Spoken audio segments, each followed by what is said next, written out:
नरेश मीणा ने अच्छा किया। कह रहा हूँ कि 2-4 और झापट मारता न तो भी अच्छा था। जनप्रतिनिधि होने वाला था, लेकिन उसकी आवाज में दम था। विधायकों की बात नहीं मानती, ब्यूरोक्रेसी हावी है।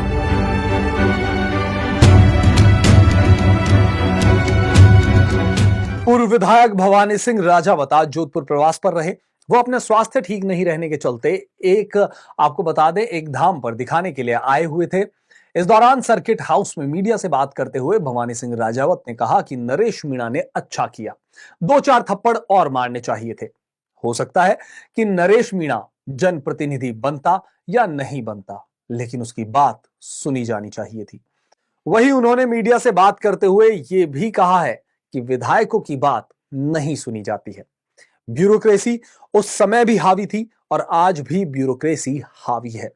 जनप्रतिनिधि का काम होता है जनहित के मुद्दों को उठाना। वहीं 2021 में अधिकारी को थप्पड़ मारने के मामले में हाईकोर्ट ने राहत देने के सवाल पर उन्होंने कहा कि मैं उस समय के डीएफओ को समझाने का प्रयास किया था। मैंने कंधे पर हाथ रखकर उन्हें समझाने की कोशिश की थी। मैंने थप्पड़ नहीं मारा था। उस समय एक सड़क का मामला था और राजा महाराजाओं के समय की सड़क बनी हुई थी और उसी को लेकर मैं अधिकारी को समझाने का प्रयास कर रहा था, लेकिन उसने एफआईआर दर्ज कर दी।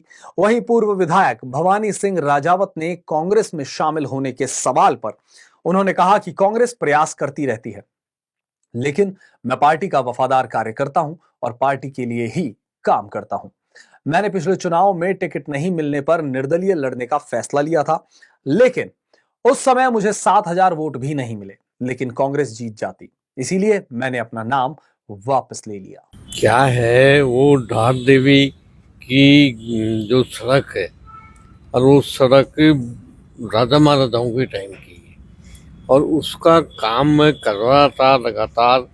तो अभी जो डीएफओ था, उस डीएफओ ने वो काम रुकवा दिया।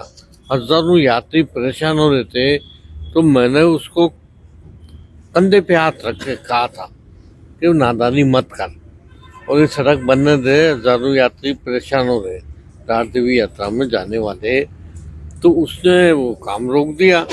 तो मैंने कंधे पे हाथ रखे केवल उसको नादानी मत कर ये समझाया था, और उसने उल्टी रिपोर्ट करा दी मेरे खिलाफ थप्पड़ मारने की, जबकि थप्पड़ मैंने मारी नहीं थी, तो उसको नादानी करने की समझाई थी। उसके बाद फिर हाई कोर्ट में मैंने अपील करने का टाइम मांगा था 1 महीने का, और 1 महीने में मैंने अपील की हाई कोर्ट में, और हाई कोर्ट ने, माननीय न्यायाधीश ने वो जमानत स्वीकार कर दी। और ये जनहित के जुड़ा हुआ मामला था और दर्शनार्थियों की यात्रा का मामला था, इसलिए मैंने जनहित में ये मामला उठाया था, उसमें जमानत ली और जनहित में काम किया हाई कोर्ट में।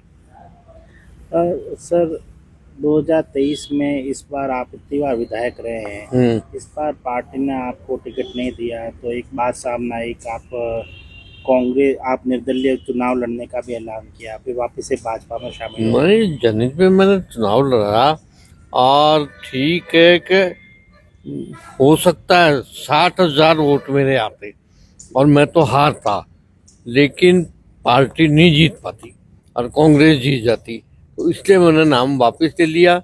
और ये पब्लिक इंटरेस्ट में काम किया मैंने, लगातार 3 बार मैं विधायक रहा। और सर क्या लगता है आपको, बार बार इस, क्योंकि अभी लोकसभा चुनाव से पहले भी ये बात सामने आई कि कांग्रेस ने आपसे संपर्क किया, बार बार इस तरह की बात सामने आना, क्या कांग्रेस अप्रोच कर रही है या कोई ऐसी बात उड़ा रहा है? नहीं, ठीक है, कांग्रेस अप्रोच तो करती है, लेकिन मैं पार्टी के हित में काम कर रहा हूँ और लगातार पार्टी के हित में काम किया। 3 बार विधायक रहा हूँ और हो सकता है लोकसभा में भी कांग्रेस ने प्रयास किया, लेकिन मैं पार्टी के हित में काम करता हूँ, पार्टी के लिए लड़ता हूँ।